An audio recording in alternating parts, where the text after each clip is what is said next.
నాలాగే ఈ భారత్లో జన్మించి జీవిస్తున్న నా భారతీయ సహచరులందరికీ నమస్తే.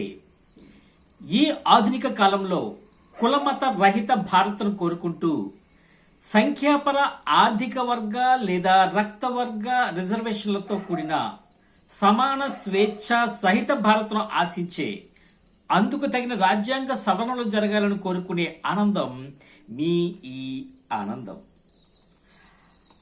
కులాల ఆవిర్భావం, నడక, పరుగు సంబంధిత రెండవ వీడియోగా బ్రిటిష్ పాలనలో కుల అసక్తతల యాక్ట్ 11 ఏప్రిల్ 1850 ఆమోదమైంది. ఇది సామాజిక సంస్కరణల్లో మొదటి అడుగు. ఇది అంటరానితనాన్ని నిషేధించింది. కుల వ్యవస్థలో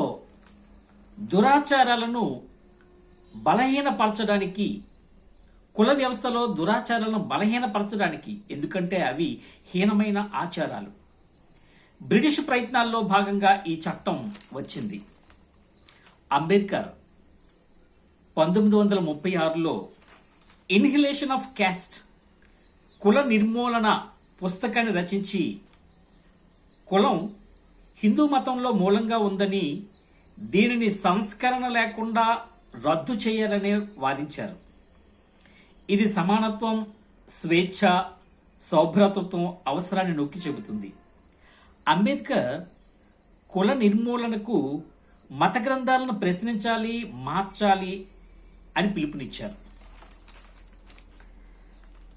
స్వాతంత్ర్యానంతరం భారత రాజ్యాంగం ఆర్టికల్ 17 అన్టచబిలిటీని రద్దు చేసింది. అయితే దానితో దళితులు అనే పదం పోవాలి కదా. కానీ అప్పటి నుండి ముదురుతూనే వచ్చింది. ఇప్పటికీ దళితులను 99% గ్రామాల్లో స్వేచ్ఛగా అందరి వలె గుడికి వెళ్ళలేరు, గుడిల తాలూకా కమిటీల్లో మెంబర్లు కారు, వారి శ్మశానం వేరు, వారి నివాస ప్రదేశం వేరు. గ్రామాల్లో పేటలుగా, కాలనీలుగా, ఇంకా వారు అడుగుతున్నారో లేదో నాకు తెలియదు కానీ కాలనీ పాఠశాలలు, ఎస్సీ కాలనీ పాఠశాలలు కూడా వేరు. ఇంకా వారు అలాగే దూరంగా ఉండాలనో ఏమో, మంచి ఆలోచనో కాదో నాకు తెలియదు కానీ వారికి ప్రత్యేకమైన గుడులు కూడా కడతామని అంటూ ప్రత్యేక మనుషులుగానే చూడబోతున్నారు. నేటి రాజ్యాంగం కుల వ్యవస్థను పేర్కొనకుండా కుల ఆధారిత వివక్షను నిషేధించి సామాజిక సమానత్వాన్ని ప్రోత్సహిస్తుంది. ఆర్టికల్ 15 కులం, జాతి, మతం ఆధారంగా వివక్షను నిషేధిస్తుంది. ఆర్టికల్ 15 కులం, జాతి, మతం ఆధారంగా వివక్షను నిషేధిస్తుంది. కానీ స్వార్థపరులు, అసూయపరులు దీనికి తూట్లు పొడుస్తున్నారు.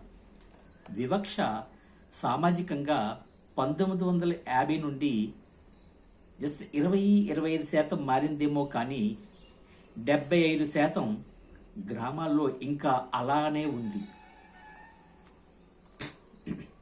ఆర్టికల్ 46 ముఖ్యంగా ఎస్సీ, ఎస్టీ వర్గాలపై ప్రత్యేక శ్రద్ధ పెట్టుటకై వారిని సామాజిక అన్యాయం, సోషల్ ఇంజస్టిస్ మరియు దోపిడీ, ఎక్స్ప్లాయిటేషన్ నుండి రక్షించాలని వారిని షెడ్యూల్డ్ కులాలుగా, షెడ్యూల్డ్ ట్రైబ్స్గా ఆర్టికల్ 341, 342 ద్వారా రాష్ట్రపతి ద్వారా అధికారికంగా కాన్స్టిట్యూషన్ ఆఫ్ ఇండియా అడాప్షన్ సమయం జనవరి 26, 1950. జనవరి 26, 1950 రాజ్యాంగం అమల్లోకి వచ్చిన రోజే ఈ వర్గాలకు రాజ్యాంగపరమైన గుర్తింపు వచ్చింది. ఆనాటి సామాజిక పరిస్థితుల రీత్యా scheduled caste, scheduled tribes, caste ఇవి పేర్లు కాదు, చరిత్రలో జరిగిన అన్యాయం, వంచనలకు ఒక గుర్తింపు. అప్పటి వరకు వెనుకబడిన వారిని ముందుకు తీసుకురావడం దేశ బాధ్యత అని రాజ్యాంగం చెప్పింది. కానీ అందుకోసమే వారికి ప్రత్యేకంగా రిజర్వేషన్లు అనేవి ఏర్పరిచారు. కానీ నేడు ఓబీసీ, ఈడబ్ల్యూఎస్ ద్వారా అందరూ వెనకబడ్డారు. ఓసీలలో 8 లక్షల వార్షిక ఆదాయం కంటే ఎక్కువ ఉన్నవారు, 5 ఎకరాల కంటే ఎక్కువ ఉన్నవారు తప్ప, ఓసీలలో 8 లక్షల వార్షిక ఆదాయం కంటే ఎక్కువ ఉన్నవారు, 5 ఎకరాల కంటే ఎక్కువ ఉన్నవారు తప్ప ఫ్యామిలీ అందరి పరిస్థితి 1950 నాటి పరిస్థితికే వచ్చింది. 2020 నాటికి అందరూ రిజర్వేషన్లు, ప్రభుత్వ ప్రయోజనాలు పొందుతూనే ఉన్నారు. అవసరమైన పరిస్థితి వచ్చింది. కానీ ఆ పొందుతున్న వారు కూడా ఎస్సీ ఎస్టీ మీద పడి వారు మాత్రమే మిగతా వారు రిజర్వేషన్లు పొందుతున్నట్లుగా, వారు మాత్రమే రిజర్వేషన్లు పొందుతున్నట్లు సామాజికంగా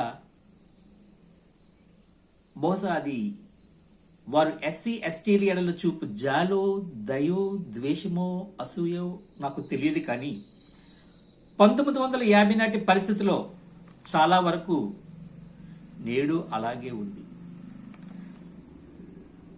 ఆశాంతం విన్న నా భారత సహనివాసులందరికీ ధన్యవాదాలు. రిజర్వేషన్ల గురించి నెక్స్ట్ వీడియోలో విందాం. అంతవరకు నమస్తే, మీ ఆనందం.